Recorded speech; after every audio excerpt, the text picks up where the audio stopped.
Alors ça, c'est la France que j'aime.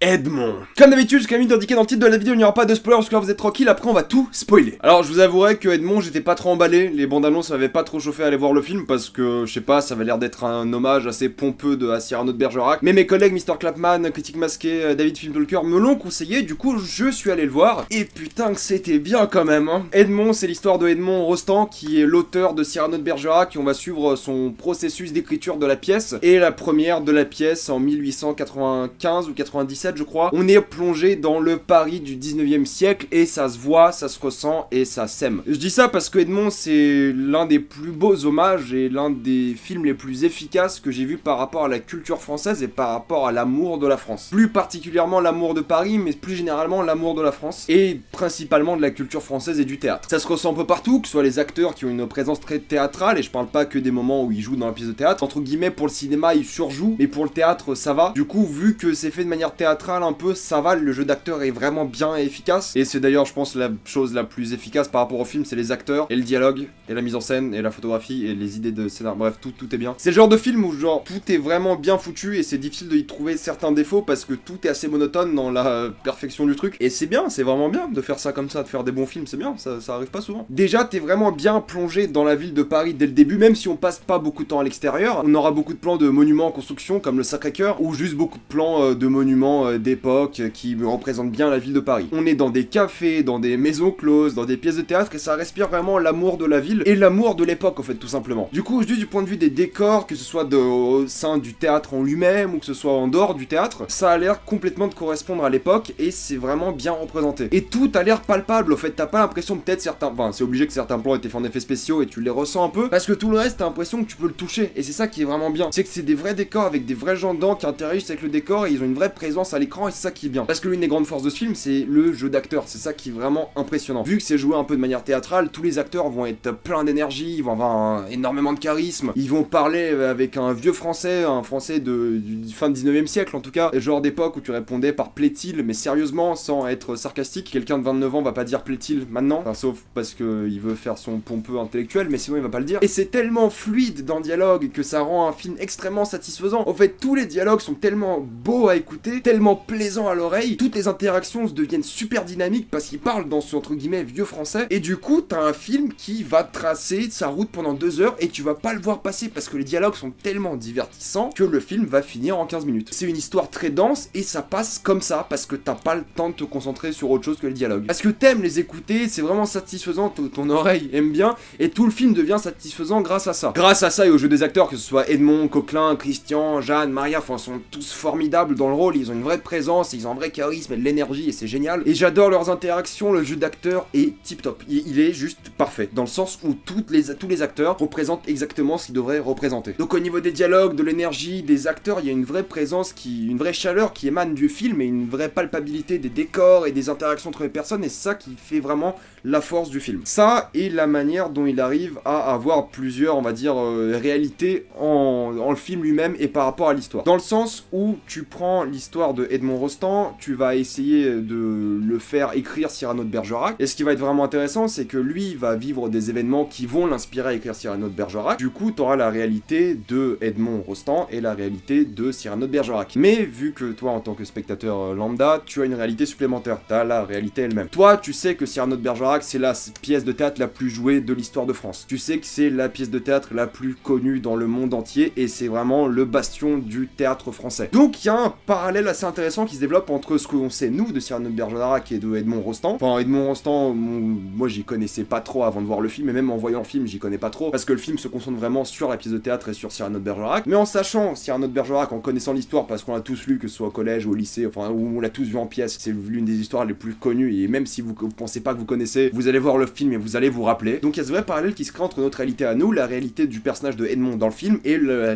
réalité de Cyrano. Donc t'as une sorte de triple histoire, entre guillemets, qui va se créer, et c'est bien. Et en fait, le film va se rendre compte de ça et va jouer sur ça à la fin, et c'est super satisfaisant parce que le film assume que tu sais, et le film sait lui-même, et en même temps le film s'écrit, si ça a du sens ce que je veux dire. On va vivre donc la construction de la pièce de Cyrano de Bergerac alors qu'on la connaît, et en même temps on va vivre un peu l'histoire de Edmond Rostand. À la fin, il y a ces 3 points qui vont culminer: notre connaissance de Cyrano de Bergerac, et l'histoire de Edmond Rostand et de la première de Cyrano de Bergerac. Et à la fin, t'es satisfait, tu vois, c'est vraiment top. C'est dur à expliquer, mais c'est là où il faut, comme il fallait. Nickel. Et c'est la grande qualité du film, c'est qu'il va vraiment pas te prendre pour un con de une, il va vraiment avoir de l'énergie, il va vouloir vraiment partager cet amour pour le théâtre, pour Cyrano de Bergerac, pour la culture française, et il va t'emmener avec toi, et il va te faire kiffer. C'est dingue, j'ai pas vu les 2 heures passer, hein. Je vous jure, à la fin j'étais waouh, c'est fini quoi. J'aime bien parce que le fait, la mise en scène repose beaucoup sur le travail des acteurs, dans le sens où il y aura beaucoup de plans séquences et les acteurs vont juste pouvoir s'exprimer. Comme au théâtre, des fois, moi ça fait genre 2 ans je suis pas allé au théâtre, mais quand j'y allais, ou parce que j'étais forcé ou parce que j'aimais bien ça, au final le théâtre, je suis jamais allé à l'opéra par contre, faudrait que j'y aille un jour. Mais sinon, quand il y a toujours un acteur qui prend un peu le dessus dans une scène, t'as l'impression en fait d'être au milieu de la pièce, dans le sens où c'est pas que tu participes, mais t'as un peu le regard de Edmond sur la pièce, et tu vois un peu les mêmes choses que Edmond, il voit genre juste sa pièce cartonnée quoi. Tu comprends le personnage de Edmond, tu comprends tous les personnages, ils ont tous des motivations, ils ont tous une personnalité, ils ont tous, je sais pas, un avenir, un passé, tu les comprends. Et t'as pas beaucoup d'éléments de personnages pour chaque acteur, parce que tu te concentres, chaque personnage, parce que tu te concentres sur la pièce en elle-même, mais t'en as assez pour tous les aimer et tous les apprécier et juste les comprendre. Pourquoi ils ont des défauts, pourquoi ils arrivent pas à faire ce qu'ils arrivent pas à faire, pourquoi ils arrivent à faire ce qu'ils arrivent à faire. À la fin, tu vas tous les kiffer. Et j'ai beaucoup aimé justement le parallèle entre les 2 histoires, c'est que tu vas vivre justement l'histoire de Edmond qui écrit Cyrano de Bergerac, et il va un peu vivre les événements de Cyrano de Bergerac parce que c'est ce qui l'inspire. Et j'ai beaucoup aimé les acteurs entre eux, parce que tu vois, entre Edmond et Jeanne, il y a une vraie alchimie, tu les sens vraiment limite amoureux. Tu sens vraiment que Coquelin, il a vraiment envie de jouer, de faire du théâtre, parce que c'est ce qu'il aime, et il se donne à fond pour ça, il rêve de ça,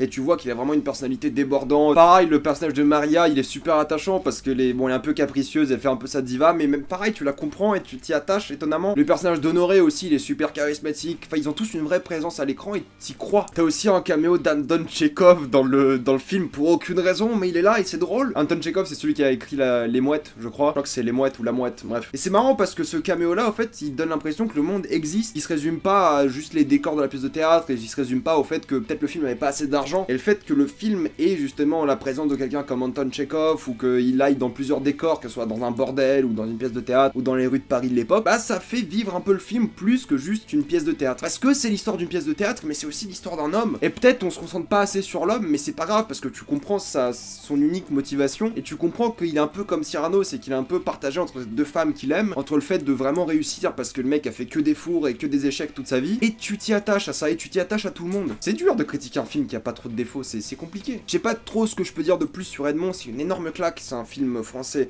fantastique, qui fait rêver, qui donne la pêche, c'est un bel hommage à la France, c'est bien. C'est un film qui est très drôle, c'est un film qui est très émouvant, c'est un film qui est un bel hommage, et il faut aller voir ce film, il faut aller soutenir ce genre de cinéma. Donc je suis content d'être allé voir Edmond aujourd'hui, et je suis content que mes examens soient finis. Rien à voir, mais je suis quand même content, et ça a un peu peut-être joué dans mon appréciation du film. Non, sortir d'examen et se mater Edmond, ça c'est une bonne chose, ça c'est cool. Donc je vous recommande pleinement Edmond, c'est très bien, c'est le film à voir cette semaine. Avant de passer en spoiler, parce que je vais juste spoiler un seul élément du film, la partie spoiler va durer 2 minutes. Pensez à vous abonner à la chaîne pour plus de vidéos. Pensez à mettre un j'aime sur cette vidéo parce que ça aide beaucoup la chaîne. Si vous aimez vraiment la chaîne, pensez à la soutenir gratuitement grâce au lien dans la description et dans le commentaire épinglé. Vous regardez une petite pub et moi ça me fait un peu d'argent. Suivez-moi sur Instagram pour des critiques exclusives, principalement Marwen, une femme d'exception que je vais voir ce week-end. Suivez-moi sur Twitter pour toutes les news et on spoil.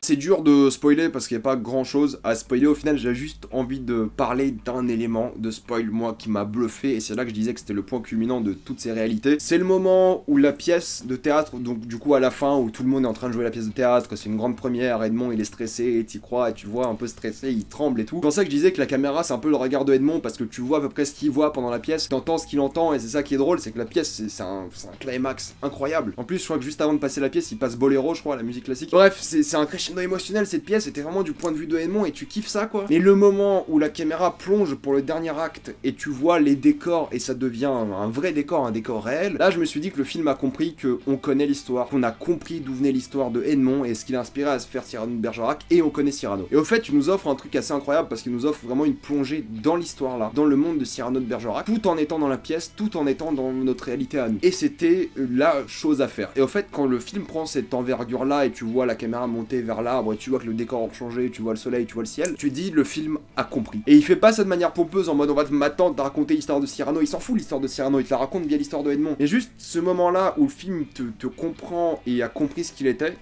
top. C'était le moment satisfaisant du film. Tous les dialogues sont satisfaisants quand Edmond et Christian parlent au balcon de Jeanne, c'est satisfaisant, c'est drôle et c'est bien, mais c'est l'histoire de Cyrano, ça qui est cool. Et le film avait du cœur et des personnages attachants, secondaires, enfin tout marchait bien. C'est un grand film de cinéma, tout simplement. C'est une belle œuvre, c'est une belle expérience et il faut aller voir ce film. Voilà, c'était ma critique de Edmond. Mettez-moi dans les commentaires ce que vous avez pensé de Edmond. Si vous avez détesté, adoré, tout ça dans les commentaires. Pensez à vous abonner à la chaîne, pensez à me suivre sur Instagram, pensez à me soutenir gratuitement, pensez à me suivre sur Twitter, pensez à mettre un like et moi je vous dis à la prochaine fois, salut à tous.